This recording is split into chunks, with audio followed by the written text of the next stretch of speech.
The search for the Gilgo Beach serial killer dragged on for 13 long years. But it didn't have to be that way. It wasn't the amazing Kreskin came in and figured it out. It was on paper, 13 years. It's sickening. 11 bodies dumped in a 5-mile radius. Rex Heuermann has been charged with murdering 3. If he is the serial killer, it's likely he murdered more. This is kind of an addictive aspect. They just have to act on that impulse. Cops had clues for more than a decade that would have led them to Heuermann's doorstep, but those clues were ignored. I gave them the guy's description down to his beady ass eyes. They had everything they needed. Some women who encountered Heuermann knew what was up. I told people for years I had dinner with the Gilgo Beach killer. Yet authorities turned a blind eye, in large part because of the top cop. He was morally, sexually corrupt. He was a pervert, and he was the one running the show. The tragic reality, the bungling, the corruption, the missed clues may have spiked the body count. He may well have a burial ground that has yet to be discovered. It's a travesty of justice with fatal consequences. TMZ investigates Gilgo Beach serial murders, missed warning signs.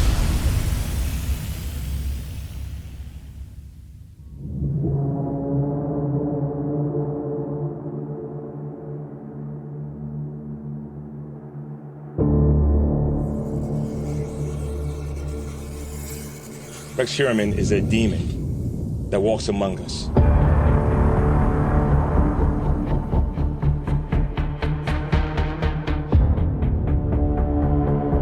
A predator that ruined families.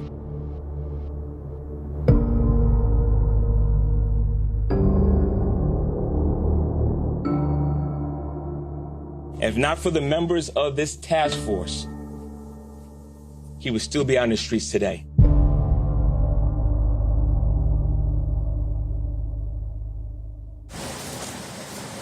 Rex, did you do it? On July 13th, 59-year-old Rex Heuermann was arrested and charged with murdering 3 women found dead on Gilgo Beach on New York's Long Island back in 2010. The skeletal remains were found in this shallow grave. It was a mystery that haunted a community for more than a decade, and it should have never taken that long. It seems to me this should have been solved in the first 3 months rather than 13 years later. I really, really feel bad if this person went out and killed other people during this time and, you know, we dropped the ball. I gave them the guy's description down to his beady ass eyes, his size, height, weight, everything, hair color, you name it. They had everything they needed. They had everything. The victims, Megan Waterman, Melissa Bartholomew, and Amber Costello. Heuermann is also the prime suspect in the murder of Maureen Brainerd Barnes. They're known as the Gilgo Four. There were 4 bodies that had been disposed of in a similar fashion in the thicket in a very isolated, desolate area there on Long Island. It was obvious that we were dealing with a serial killer.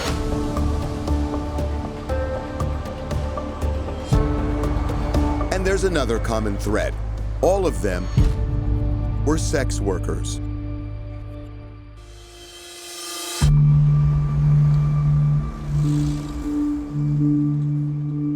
There were a total of 11 bodies found within a 5-mile radius. Authorities dismiss some as unrelated, but not everyone is buying that. There's also the distinct possibility that we're looking at a serial killer who evolved. One who went from dismemberment to one who simply said, I'm going to leave these bodies wrapped in burlap because it's simply an easier thing to do.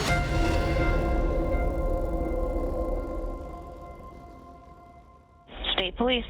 Yeah, there's somebody after me. I'm sorry? There's somebody after me. 24-year-old Shannon Gilbert was not one of the Gilgo Four, but her mysterious disappearance back in 2010 led cops to discover there was a serial killer on the loose. You're driving right now? No, I'm inside the house. Early in the morning of May 1st, Shannon, a sex worker, makes a 22-minute 911 call from a client's home near Gilgo Beach, claiming she's in big trouble. What's wrong? Huh? What happened? These people are plotting to kill me. Toward the end of the call, Shannon takes off running, her phone still connected to 911.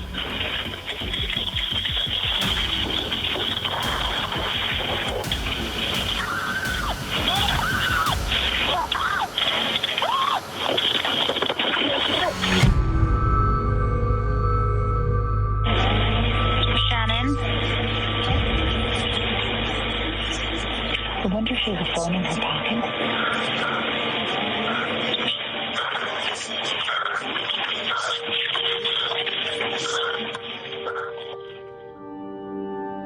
She's never heard from again.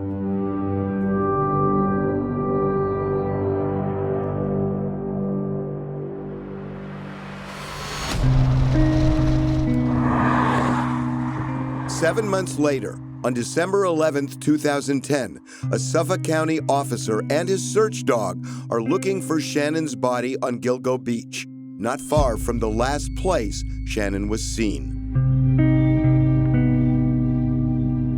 Just a few feet off Ocean Parkway, they make a gruesome discovery.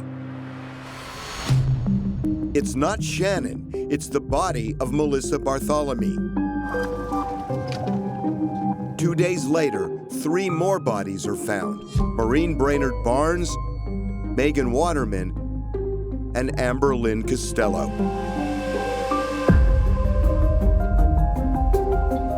As the months pass, things get even worse. 7 more bodies are found within a 5-mile radius of beach, 11 in total, 8 of them female sex workers.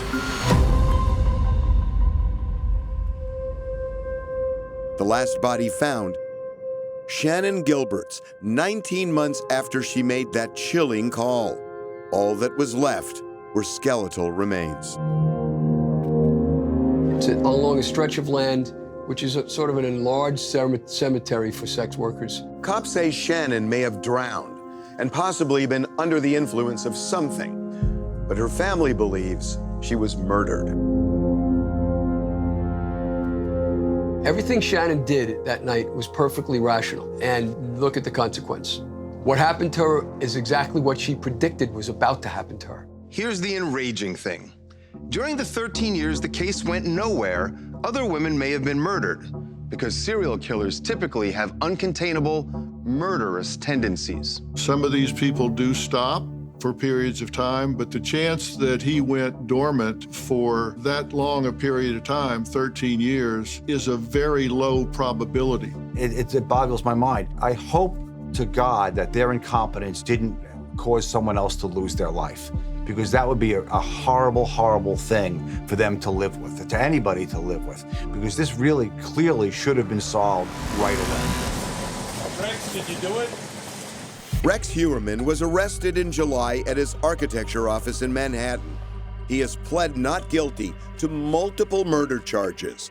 But if he is the serial killer, he was living an insane double life in plain sight for a long, long time. Rex! Hello! Hi, how you doing? Good to see you. Likewise. I hope you don't mind I brought my assistant with me, Norman. Hello, Norman. In this 2022 interview, Rex seems normal.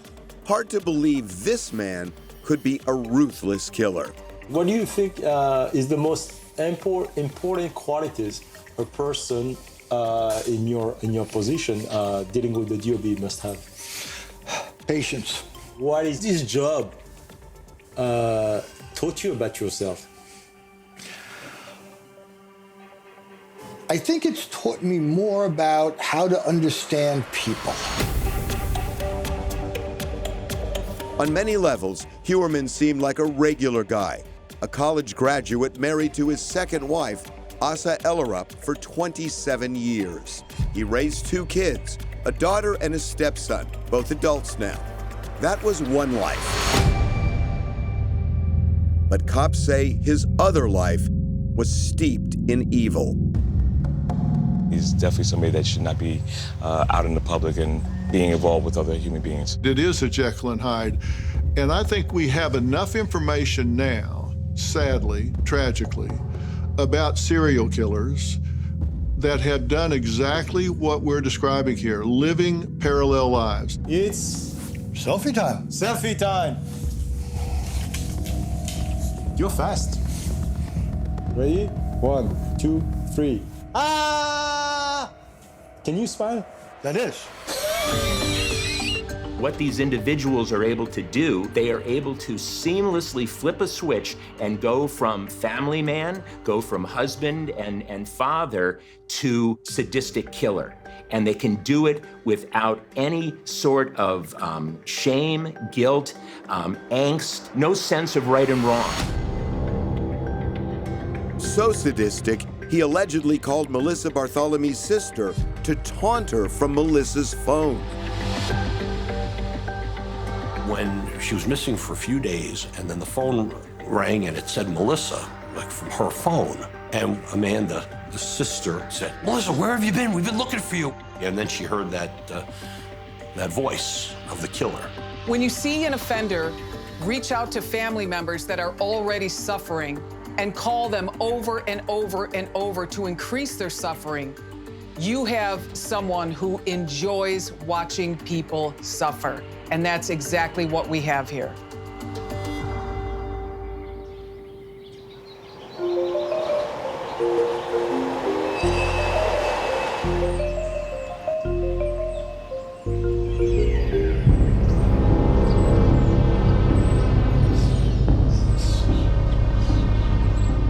When Heuermann was arrested, some of his neighbors weren't all that surprised. My father actually called me that morning and said, "Hey, you know that guy, the serial killer that we used to joke about?" And I said, "Yeah." He goes, "He's actually a serial killer." People who knew Heuermann for years, since childhood, say he was always an outcast. He was very strange. He was very smart, but he didn't have many friends, and he was very much to himself. He was a loner. Rex was bullied and teased for the way he appeared. If you dig deep enough, you'll find somewhere in the background, something triggered them, some anger, some unresolved conflict that they're acting out against these victims. Over the years, Rex Heuermann showed aggression in different ways. He filed multiple lawsuits claiming he'd been hit by cars. Now, here's what's so puzzling.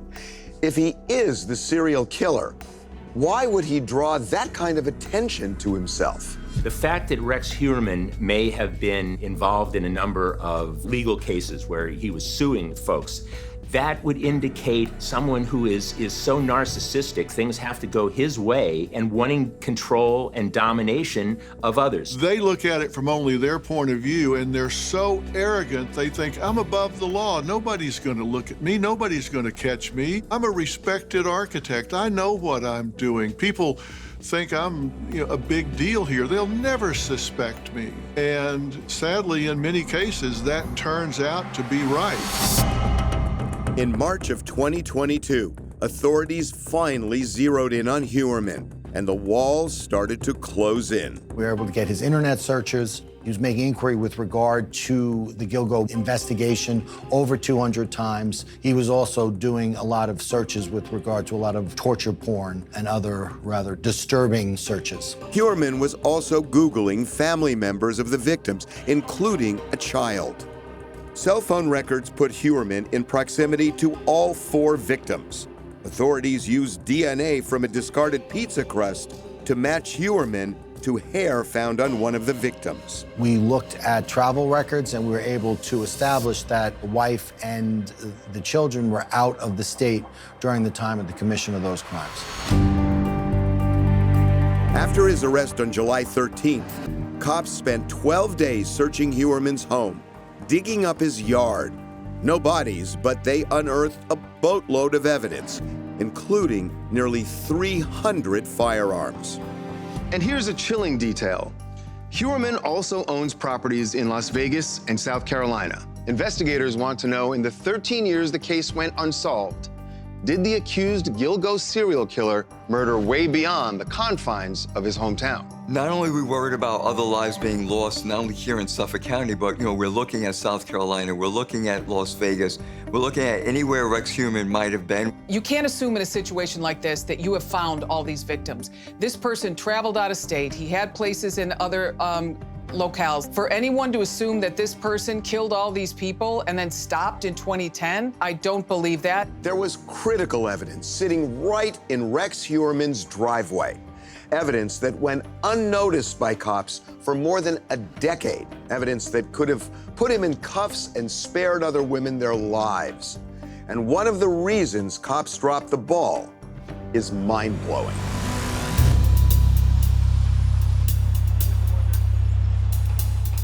Rex Heuermann lived his life, walked the streets, and possibly continued his alleged murderous rampage undetected for 13 long years. A lot of people say it didn't have to be that way. From the pieces I put together, this is investigations 101. Turns out a major clue was missed early on, a clue that eventually cracked the case. And it was either ignored or deliberately pushed aside for all those years. It came from a man named Dave Schaller. This guy just screamed freak, you know what I mean? Like, everything about it. Schaller was roommates with one of the Gilgo Four victims, Amber Costello. A few weeks before Amber vanished, Schaller had a violent encounter with a man who had hired Amber for a lap dance in their home. A man he says was Rex Heuermann. I was out. She calls me and was like, the guy, didn't want to take no for an answer and started grab-assing on her, and was basically, trying to pull her down to rape her. So came flying back to the house, busted through the door, and there's a giant in my living room. Basically, it was like Frankenstein. I just was emotionless, just, blank. So I was like, what you doing here? I was like, you gotta go. And he's like, he just shook his head. He's like, nope. And I was like, well, you're gonna go one way or another. So I pushed him. He pushed me back. I punched him in the face, went out the front door, knocked him down the stoop, kicked him in the chest a couple times. He got up, dropped a couple more punches on him. He hit me. And finally, I picked up a rake that I had there, and I was gonna smash him in the face with the rake. He got in his car and bounced. And just literally no emotion, no nothing. As he was leaving, he was turning his head, just like watching the whole time. Schaller says a month later, Amber saw Heuermann again because she needed cash, needed it badly, and he offered her $2,000. It was the last time she was seen alive. The second she went missing, the first person that came to my head was that dude.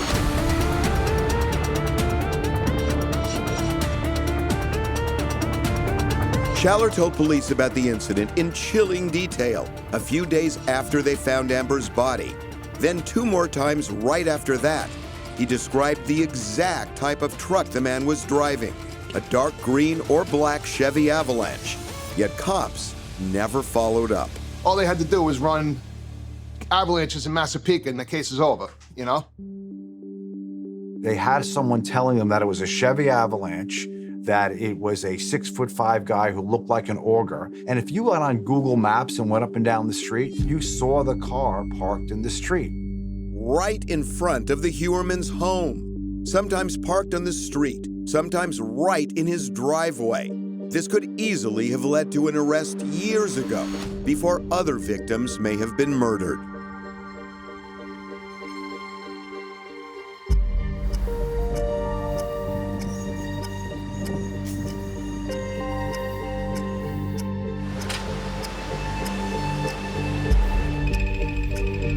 There weren't a lot of Chevy Avalanches all over the place, certainly not in Massapequa.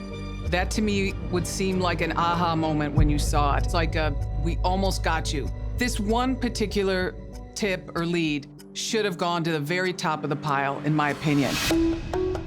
Yet cops waited years before following up on that critical piece of evidence. The initial investigation in 2010 were not giving the information that, in fact, there was a Chevy Avalanche involved with a 6'5" guy who was described as an ogre. How do you keep that information from a chief or an inspector who's overseeing these cases? Once you have information on the make and model of a vehicle, within a couple of business days, DMV can get back to you with the information on that vehicle, which would include the make, the model, the color, the plate, the address, and the registered owner. Then the next step would be to run the license information of that registered owner, and you would have height included on that description. An eye color as well. Someone who's 6'5", 6'6", 270 pounds is going to stick out. Finally, last year, investigators did just that. And the avalanche, along with cell phone and DNA evidence, gave authorities the ammo to make an arrest. Bingo. Second, that's the face I've had in my head for 13 years. It's the only way to put it. 100% that's him, you know? I'd love to see him just laugh in his face, be like, you know, remember me? I'm the guy you forgot to clean up, you know what I mean? The fact that those clues were not pursued back then is not only inexcusable, it's something that's unimaginable in the law enforcement community. We cannot have this happen again. I have to apologize from a law enforcement perspective that it did take this long for us to bring him into custody. So who's to blame? A lot of people are pointing the finger at this man, James Burke. He was appointed Suffolk County Police Chief back in 2012, and his tenure was fraught with scandal. I can't stress to you enough on the unbelievable corruption that went on in this police department over the past decade. Burke went to prison in 2016 over charges related to beating up a man who stole porn and sex toys from him. Chief, do you have anything else to say, or are you still denying the accusations?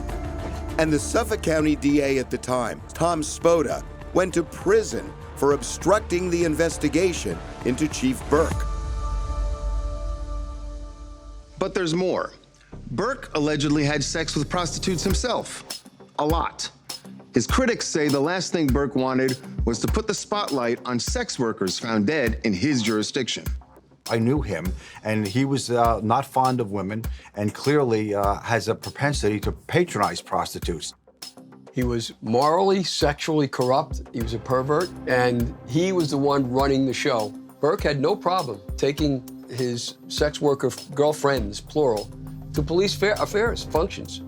And they would strut around, and nobody noticed. That's what's wrong here.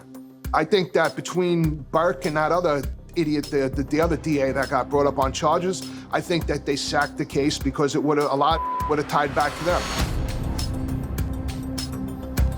In fact, Burke seemed to take deliberate moves to slow down the investigation, including kicking the FBI and other agencies off the case. He wanted full control. I think the reason he didn't want the FBI involved is because he didn't want them in his house interacting with all the guys in his department where one or more of them might say, you know, this guy has done similar things. It is a sad day for all law enforcement when something like this happens.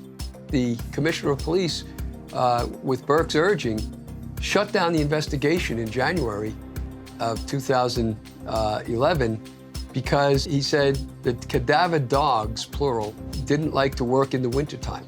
So I asked the question, well, are they lifeguards? Do they only work in the summer? That was an absurd thing for the police to do, and they kept the investigation closed for 3 months, giving plenty of time for evidence to disappear and the like. We're field producers with TMZ. TMZ tried to reach Burke multiple times, even knocked on the door of his home, but we got no response. If they find a bunch of more girls, that's going to be the tell of how big of the Suffolk County Police Department had. Because if there's a string of bodies still, which I'm sure there is, because, you know, This guy was able to follow along this whole bungled case the entire time. I've always thought for so many years that he was out there and just lurking, and it just really upsets me that the police let this go on for so long, and he could have been hurting other people. Heuermann's avalanche has become symbolic of the missteps, corruption, and incompetence that may have allowed a serial killer to kill again.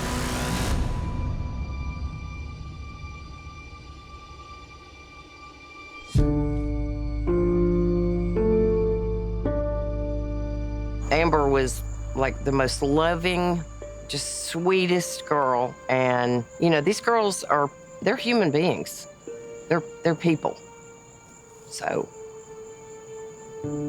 There was a real bias affecting the intensity and the quality of the investigation because these girls were considered disposable as sex workers. Because of that attitude, I think the idea was, well, you know, we'll get to it someday. The fact most of the victims found dead around Gilgo Beach were sex workers may have allowed a serial killer to roam free for years. And that may have been part of Rex Heuermann's plan all along. As sad as it may be, they're not going to draw as much attention from law enforcement as other occupations might. So he chooses a safe category of victim in terms of how much focus they're going to get. When other women go missing, especially white women in this country, they are often looked at first. You know, they are blasted all over the news. When you are in an oppressed group, I feel like they are going to get pushed down more than if they were just that typical blonde hair, blue eyes, lawyer, teacher, nurse, you know, mother. People just don't really look at them as just regular humans like the rest of us. It doesn't really matter what they're doing for their lifestyle, they're still humans. There was a lack of interest because of who they were, who the victims were. I hope not, because that's the worst kind of discrimination there is for a dead body and the families of that victim. When you look at sex workers in the history of across the United States, there is a stigma that people don't care about them, that they're throwaways. But you know what? No one grew up, no one was born saying that they wanted to be a sex worker. And I think any person, any sex worker that has had a crime committed against them or even a murder, that person needs to be brought to justice because they are human beings just like the rest of us. Current Suffolk County officials insist they treat all victims the same. Maybe so, but back in 2011, the police commissioner made it a point to reassure the public the community was safe, since the killer was only targeting sex workers. From the 4 remains that were found and identified, the business that they were in, indicated that whoever was targeting these individuals was doing it because of their business. We don't have somebody running around Suffolk County with blood dripping from a knife. And I didn't want the public to think that, Suffolk County was crime-ridden, which it's not. Very safe county. So Heuermann may have gotten the memo way back then. Police seemed disinterested in the victims, which may explain why his alleged penchant for prostitutes was apparently alive and well as late as 2022, when he was put under surveillance. My first impression was that he was a massive man. Current stylist and former escort Nikki Brass says Heuermann contacted her for sex in 2015, 4 years after the 11th body was found. But she had serious misgivings right from the get-go at a restaurant just 45 miles from Gilgo Beach. It wasn't until he looked at me and he said, "Are you a true crime fan?" And at that point, I got a little excited, because I am. And after that, that's when he said to me, "Well, have you heard of the Gilgo Beach killings?"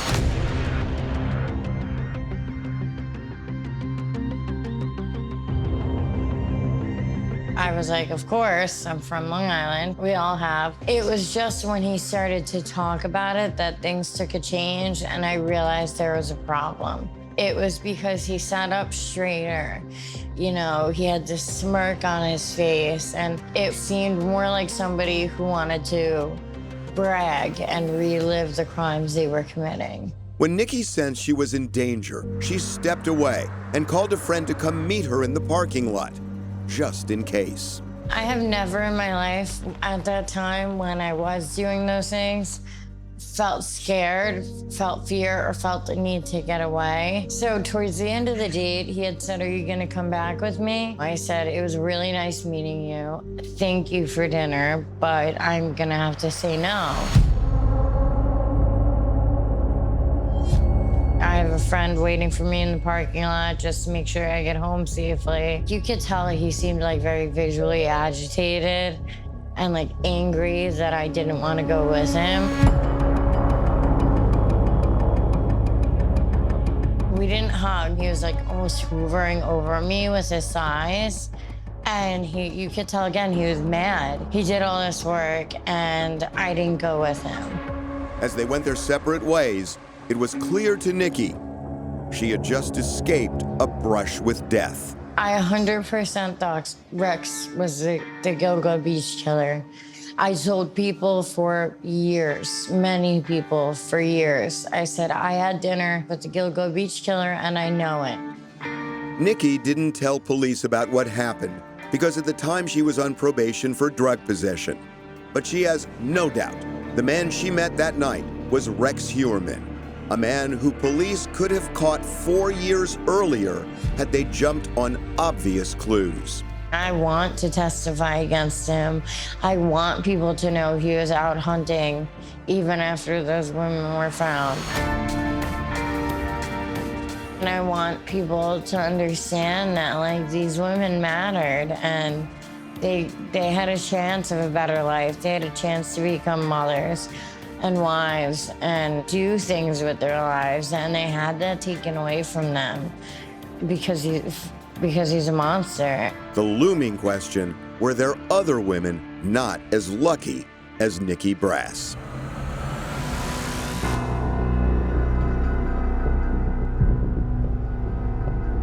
I believe that the individual who committed the original Gilgo Four murders, and assuming that Rex Heuermann is that person, I think that there is an excellent chance that he is responsible for additional murders. He may well have a burial ground that has yet to be discovered. Officials are looking for other possible victims in places Rex Heuermann frequented, including Las Vegas, where he owns a timeshare. It's important for homicide detectives to conduct their investigations, scour their cold cases to see if there is any connection between these unsolved murders and the suspect. And they're searching in Chester, South Carolina, where he also owns property. It could very well be a connection. Aaliyah Bell Hall was just 18 when she left her uncle's house in Rock Hill, South Carolina, back in 2014, never to be seen again. When her aunt heard about Heuermann's arrest, she wondered if he knew what happened to her niece. She decided to leave to go home. It was walking distance, and that was the last that anyone saw her was that day. Chester's about 15 minutes from Rock Hill. And I took some time to process it, and I'm like, okay, well, this could be related. And had they took action like they should have back then, maybe my niece wouldn't be missing now. Police in South Carolina say they found no connection between Aaliyah's disappearance and Rex Heuermann, at least so far, but the investigation is ongoing. The stark reality, serial killers don't limit themselves to a particular zip code. They kill when there's an opportunity. And even if they stop for a while, the urge is still there. They do stop at times. They may stop at times for years and then start back up, and that's very confounding to law enforcement. Some have stopped and never been found out, but oftentimes this is kind of an addictive aspect to their personality, and it starts to build in them and build in them and build in them where they just have to act on that impulse. Back in Massapequa, the lives of Heuermann's wife and kids have been turned upside down. The search of their home left it in shambles. Asa, who's being treated for breast and skin cancer, has filed for divorce. In order to piece back what's been crumbled into a million pieces is going to take a very long time. Through his attorney, Rex Heuermann has proclaimed his innocence. His lawyer calls the case circumstantial, adding his client has been traumatized by the accusations. He's a man who's never been arrested before. He's maintained his innocence from the inception of this case. I doubt that any one of you for a moment have even contemplated the possibility that they have the wrong guy. So what we're going to do is we're going to defend this case in a courtroom. Prosecutors say they have a trove of evidence to put Heuermann away for life. But the wheels of justice grind slowly. A trial may be at least a year away. Nevertheless, family members are now hopeful. At least this man can't hurt anybody else, and he would have. That hole will be there, but it will help, close the door, and this man will never walk the streets again.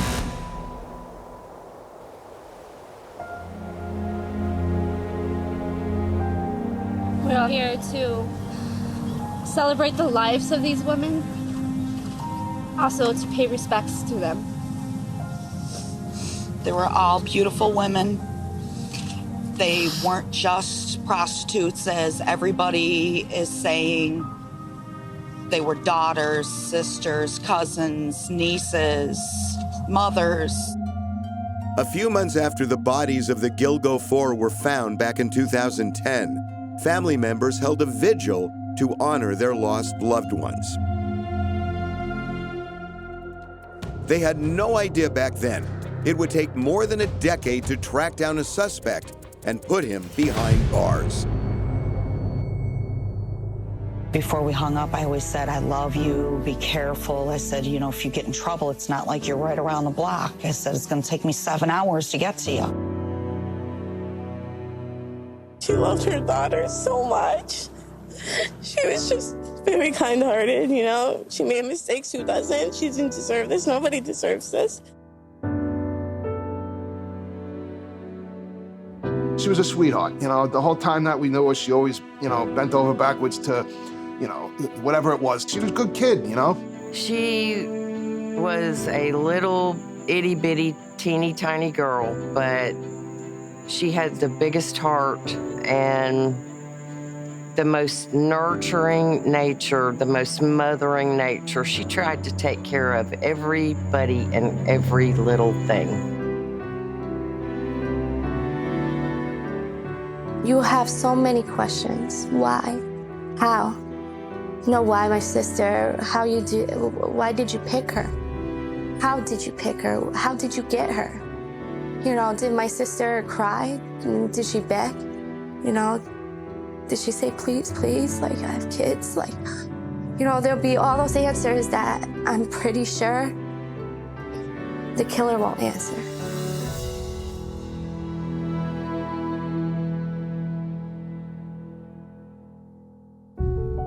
Justice delayed is often justice denied. And if that maxim is true, then there may never be true justice for families of the Gilgo Four, and possibly many other families as well.